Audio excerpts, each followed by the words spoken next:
Break के बाद फिर से आपका इस्तकबाल।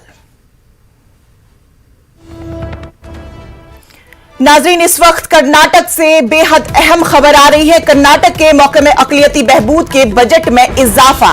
वजीर आला येडियुरप्पा ने किया ऐलान, अक़लियती महकमे के लिए 1700 करोड़ रुपए मुख्तस करने का ऐलान। आपको फिर से बता दें कि कर्नाटक के महकमे अक़लियती बहबूद के बजट में इजाफा, इसका ऐलान वजीर आला येडियुरप्पा ने किया।